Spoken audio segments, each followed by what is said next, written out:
Alam niyo ba, buddies, na may isang sikat na content creator na may 1.3 million followers ay namatay dahil umano sa sumpa. Si Zhang Xiaoru ay isang sikat na ghost hunter at debunker. Lagi siyang nagtatanong sa mga fans niya kung anong pamahiin ang gusto nilang i-challenge. Puro ganito ang content ni Zhang Xiaoru, pero saan nga ba nagsimula ang sinasabing sumpa na to?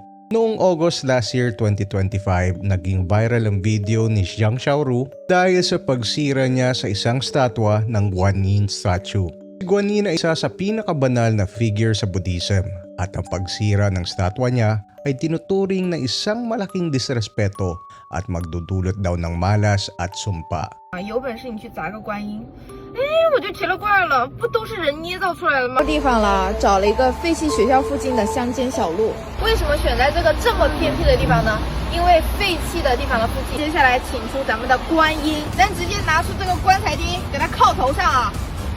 让你骗人，让你封建迷信，让你谣言，真心疼啊！这玩意花了我1000大洋啊，还说开过光的。 但是我江小柔就是不信这个，目前身体没有感觉任何。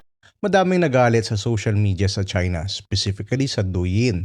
Douyin ay ang Chinese version ng TikTok. Pero itong si Zhang Xiaoru ay nakitang nagbibiro pa sa mga videos niya pagkatapos niyang sirain ang sacred na statue. At makalipas ang isang taon, July 9, ito na ang huling video ni Zhang Xiaoru. 打，你可以试试吗？当然可以啊，试试就试试吧。来，6还挺多的哈。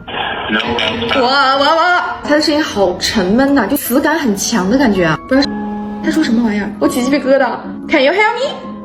不会是骗话费的吧？怎么不说话还通着呢？안녕하세요，konnichiwa。我感觉就是骗话费的啊。 Kamagalala, buddy, hindi rin ako marunong mag-Chinese. Pero ayon sa translation nito, ang ibig sabihin ng video ay tumawag si Zhang Xiaoru sa isang haunted na phone number. Namatay daw ang babae kasi ng number na to sa isang car crash. Tumawa pa siya. At pagsapit ng July 15, habang nakasakay sa kotse, parang Grab counterpart nila sa China, na-aksidente si Zhang Xiaoru at nagkaroon siya ng matinding brain damage at multiple organ injuries. Dahil dito, nakoma siya.